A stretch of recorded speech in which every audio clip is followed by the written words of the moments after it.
The mighty European warbow, famous for battles like Crécy, Poitiers and Agincourt. It's received wisdom and a bit of an urban myth that this was one of the downfalls of the European nobility. And it's fair to say that the longbow, particularly in the hands of the English most famously, was definitely a battlefield defining weapon of the late medieval period. But what some people don't know is that the composite recurve bow, as used in Asia and the Middle East and North Africa, is actually a better bow. So why didn't nations like the English and the French or the Spanish switch to using bows like this instead of bows like this? Let's get into the context.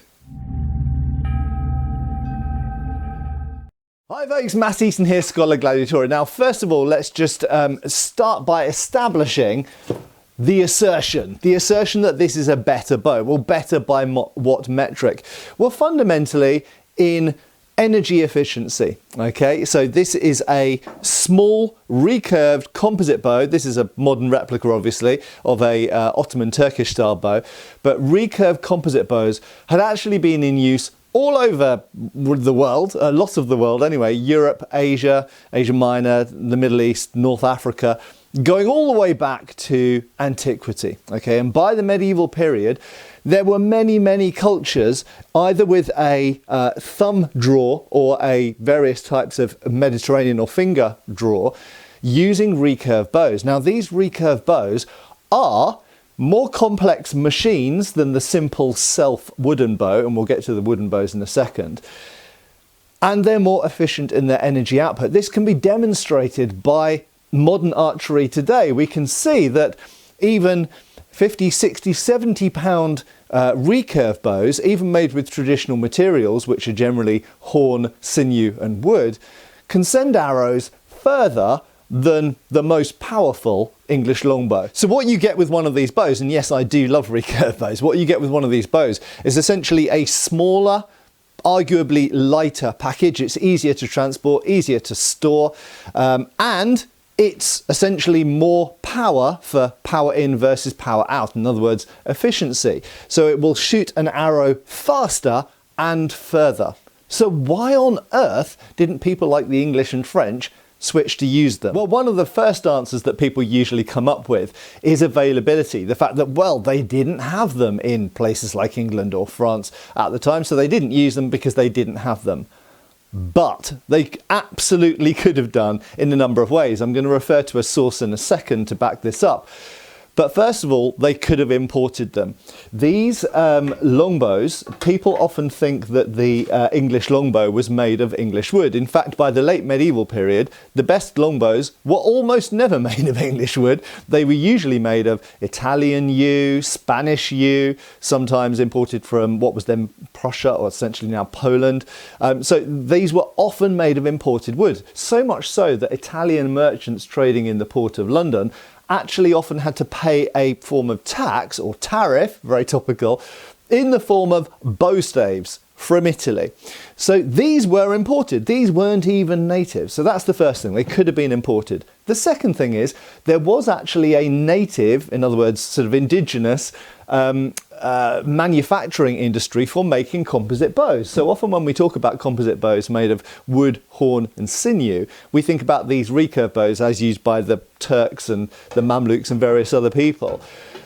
But in reality, many crossbows were made in the same way. So many crossbow prods or bows were actually made in an extremely similar way with a laminate process. So number one, English and French, for example, could absolutely have imported them or made them.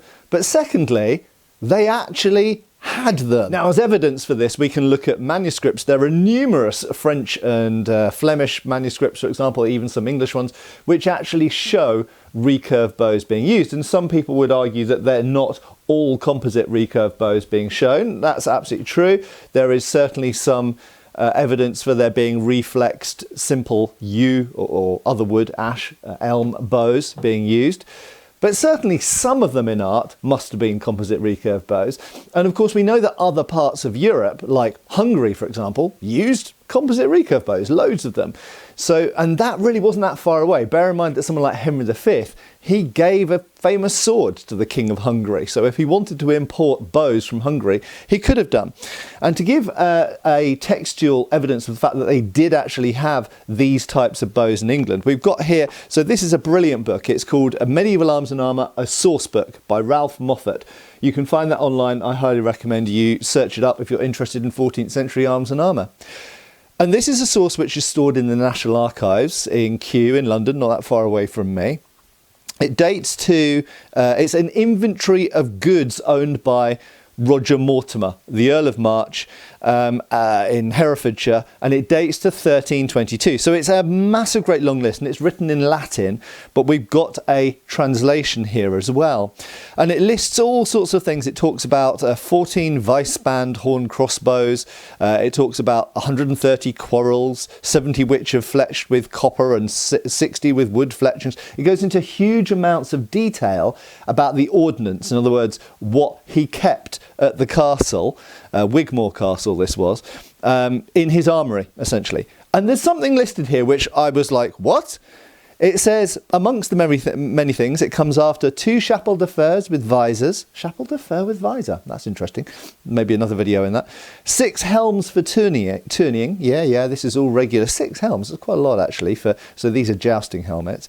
These are all the regular sorts of things you expect an English knight of 1322 to have access to. And then I'm like, what?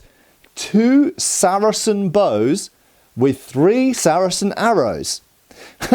After that is 1 iron mace, and I actually have a suspicion that's actually a Saracen iron mace, because actually they were actually famous for maces. Okay, it was their major anti-armour weapon that they used against the Crusaders, and in fact we actually have records from the Crusades that talk about the use of Saracen maces. And there was actually I think it was a papal decree, I think it was the Knights Templar, I think, were given special permission, because they weren't usually allowed to use Saracen weapons, but they were allowed to use the maces. But anyway, that's a tangent. So it talks about Saracen bows. Well, first of all, what are they talking about? They're almost certainly talking about a recurve composite bow. What do they mean when they say Saracen? That can mean various different things in this period. It probably means Turks of some sort. It could mean Syrian, it could mean possibly Persian, but it probably means Turkish in the loose sense of the word. You've got to bear in mind that's 1322. In 1396, many Europeans fought a massive battle, the Battle of Nicopolis, more significant than the Battle of Agincourt. In 1396, Marshal Boucicaut was there. He got captured by the Ottomans. So combined allied forces of the Ottomans fought against combined allied forces of various Europeans, both Eastern and Western European forces, including Burgundian knights, for example, and Marshal Boucicaut. And the Ottoman Turks won. And absolutely, they would have been using composite recurve bows at the Battle of Nicopolis. But if there were French archers there, for example, there weren't any English there, as far as I know. If there were, I think there might have been a couple of English knights actually, but there weren't, generally speaking, English forces. But if there were French archers there, they would have used longbows. So, given that the recurve bow is a more efficient bow, it can shoot arrows faster, which is better for armour penetration, generally speaking, and they can shoot arrows further. Why? Why, oh why? And given that we've seen that they even had ways of getting these composite recurve bows, why did northwestern European nations like England and France persist with using simple wooden bows? So the first obvious answer has to be availability. Okay, so if you're going to equip whether it's a militia or it's an entire army, it is far easier to use native woods which make pretty damned well effective bows and just put them in really high draw weights. It's easier to do that if you're in England or France, rather than trying to manufacture or import a type of bow which you can't produce in such great numbers. Now, this is the common point people go to, and fundamentally I think it's sort of true. However, we also have to point out that the Ottomans fielded some pretty freaking huge armies, as did the Mamluks and everybody else, and they used recurve bows. So, you know, and whether we could go all the way over to India or China, you know, the Ming dynasty, the fact is that there were other civilizations that did manage to mass produce enough of these recurve bows to use them for huge armies. So I actually don't find that a hugely convincing point. Now, the next point that comes up is a traditionally made horn, sinew and wooden composite bow is apparently, according to the wisdom of the interwebs, is less durable than a stick. Okay, now on the surface of it, that might seem like common sense. If this gets rained on or gets wet in some way in the famously wet England, even though Paris has higher annual rainfall than London does, but apparently if you're in the wet or in nasty European weather that we have here apparently, then these bows are apparently going to perish. Tell that to the Hungarians, tell that to the Mongols, tell that to the Indians. All of these places have extremes of weather, extreme cold and extreme heat, and lots of rain. There's famously quite a lot of rain in India, about once a year, and yet they quite famously also use composite bows. Funnily enough, in India, they also have simple longbows as well. So, I don't find that a convincing argument either, the durability issue, because frankly, yes, fundamentally a stick is more hardy than a more delicate composite object. But just looking at the historical context, we absolutely know that from the steppes of Russia all over Mongolia and China and India and North Africa and Eastern Europe, they were using composite recurve bows. So it didn't stop them from using them. Now, another argument that some people make is that longbows, especially in high draw weights, can shoot heavy arrows, which are really good at penetrating armour. There's a bit of a problem with this. Okay, first of all, longbows got really popular before really heavy armour was around. Okay, so when these longbows started to become really prevalent in England and France, for example, people were just wearing mail. They were just wearing chainmail. Okay, so you don't need super heavy bows in that case, because as many tests have shown, even 60-pound draw weight longbows can put arrows through chainmail. Okay, so you don't necessarily need really heavy arrows or really heavy bows in that period. Later on, if we come forward to the 14th and 15th centuries, when we do have this kind of super heavy armour period in Europe, well, then we've got a problem as well, because do you know who really successfully used these bows? The Ottoman Turks. And who were the Ottoman Turks fighting against? The same European forces that these were being used against. So the exact same people who were being shot with these bows were also being shot with these bows.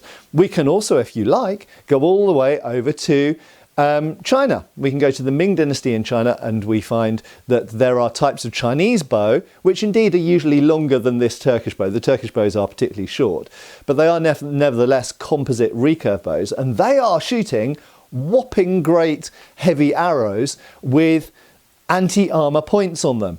And yes, okay, they're training to shoot at faces, but they are nevertheless also designed to shoot at people with heavy armour on. So we find a lot of the same challenges that we have in 14th century Europe for the bow.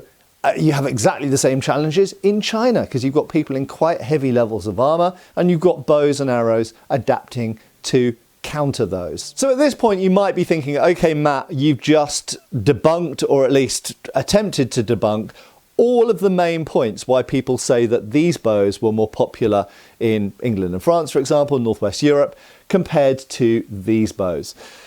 And yes, I have debunked them all, so I have to come up with an answer. So what is my answer? Well, first of all, I want to say I don't necessarily have all the answers. I'm constantly trying to learn, theorise, and bounce ideas off you guys as well. So at this point, I welcome you to post down below.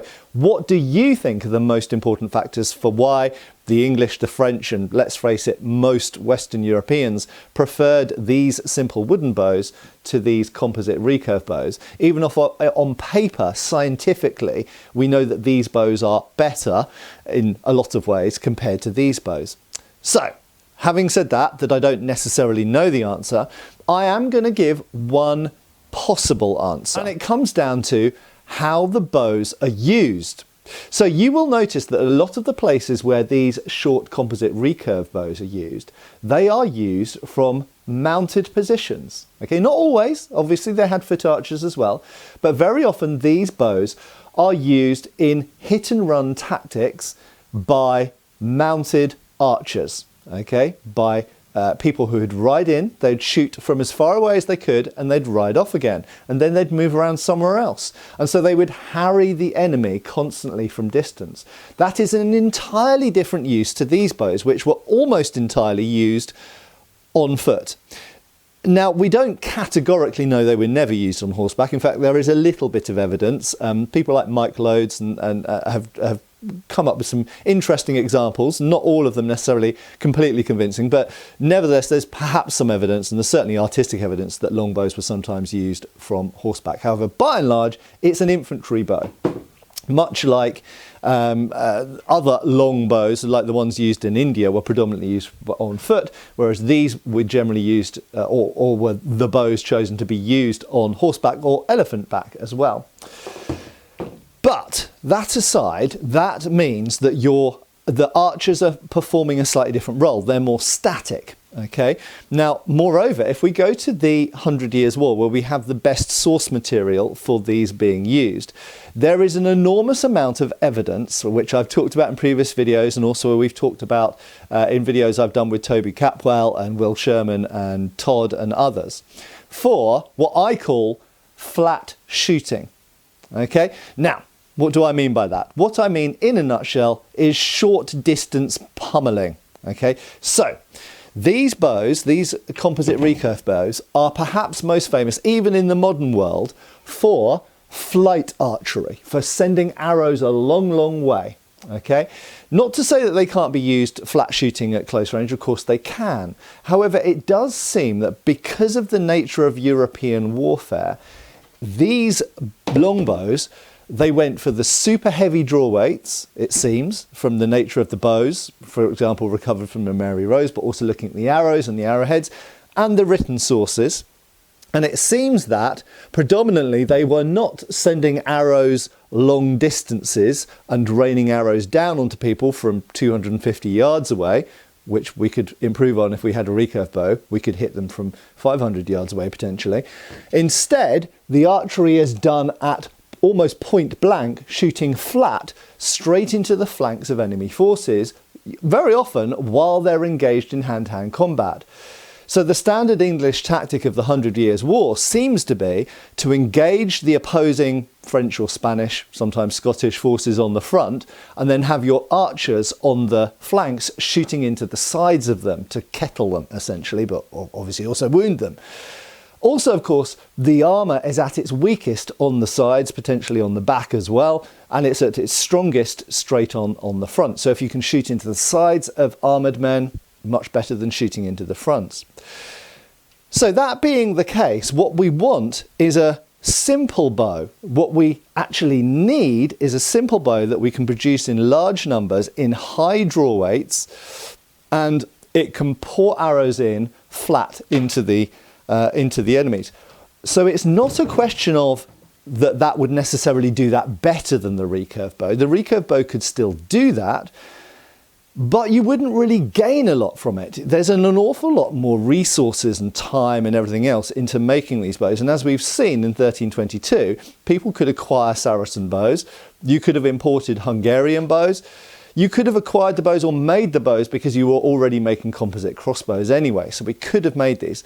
But you don't need the superior range and distance because they weren't doing archery like that. That wasn't how they were using bows in Northwest Europe.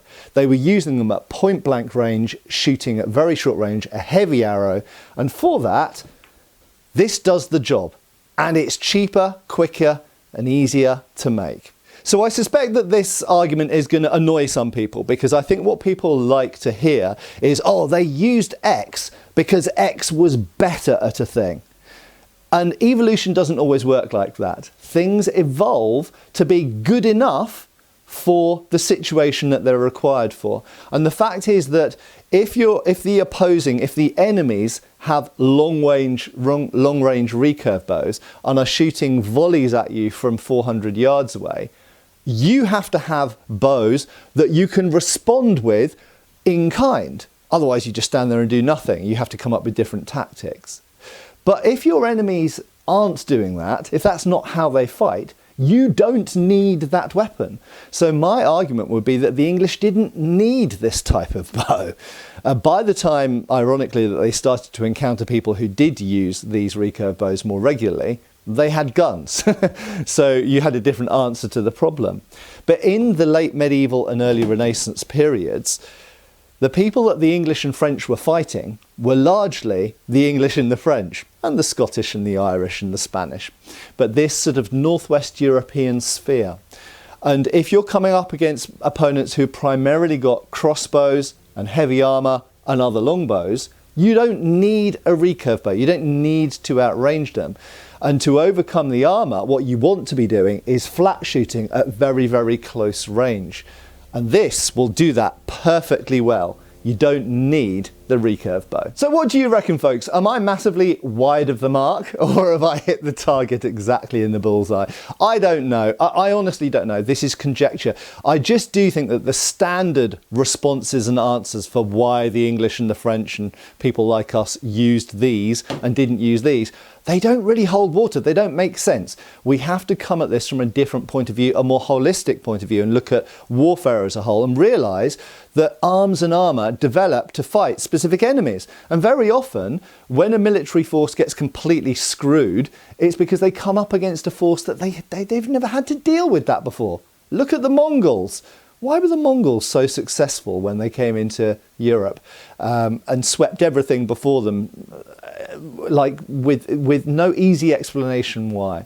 That's a big question, and I'm not suggesting it's purely down to the bows, but this is what happens when you encounter foreign technology. And of course, during the age of colonialism, when European forces like the British, French, Spanish, Portuguese, Dutch, and so on, when they went to new places, it's not to say that those new places didn't have effective weapons and arms and armour for all the fighting they'd ever done before, but suddenly this new enemy turns up with new types of ship or new types of gun or new types of sword or whatever.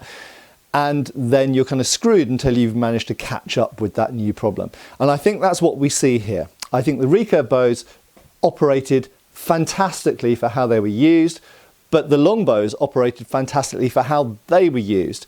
And you simply didn't really need the advantages that the recurve bow, composite recurve bow, offers within the context of the warfare that was happening, for example, in the 100 Years' War. Have I missed something massive? Have I missed a gaping obvious reason? Remember those previous ones I listed before? I don't really believe that they hold water, but maybe you do. Make your argument down below. I'm very interested to see your comments on this. And don't get annoyed. Treat this as an open debate, because that's what I want this to be. I want to try and come to some answers. This is not about me being right and someone else being wrong. Anyway, thanks a lot for watching. I have been Matt Easton. I will, of course, continue to be, and I'll see you back on the channel really soon. Cheers, folks. Thanks for watching. We've got extra videos on Patreon. Please give our Facebook a like and subscribe if you haven't already. Cheers, folks.